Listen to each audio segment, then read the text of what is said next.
Good evening, viewers. What is up, ladies and gentlemen? And today on our 8th commentary blog will be on our review of George Washington, the first President of the United States of America. To people, especially children, whom have barely heard of him, please let us explain the story. George Washington was an American soldier, statesman, and founding father who served as the first President of the United States from 1789 to 1797.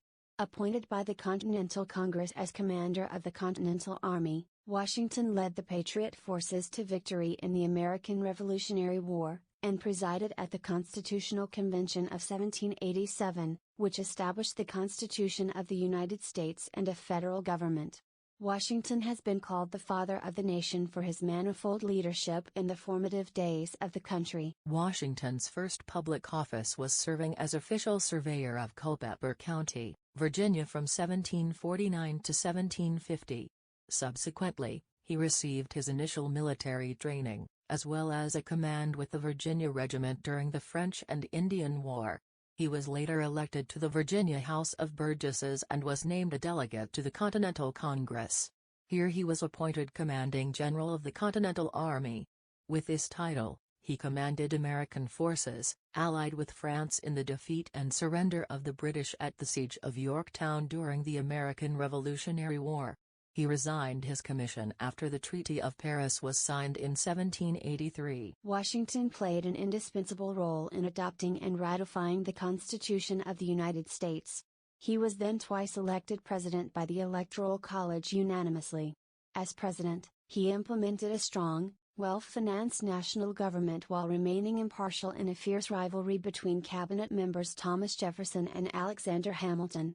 During the French Revolution, he proclaimed a policy of neutrality while sanctioning the Jay Treaty.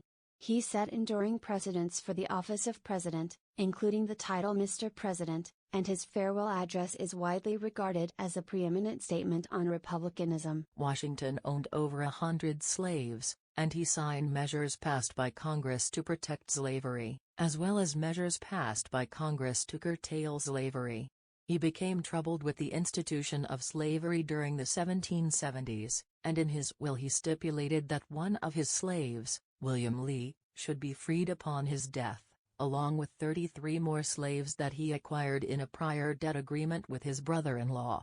He also stipulated that the other 123 slaves that he owned should be freed upon the death of his wife, Martha Washington.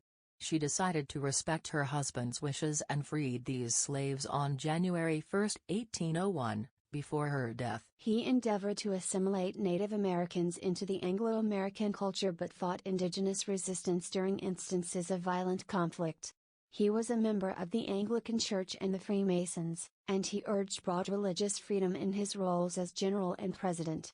Upon his death, he was eulogized as first in war, first in peace, and first in the hearts of his countrymen. Washington has been memorialized by monuments, a federal holiday, various media, geographical locations, including the national capital, the state of Washington, stamps, and currency, and many scholars and polls rank him among the greatest U.S. presidents.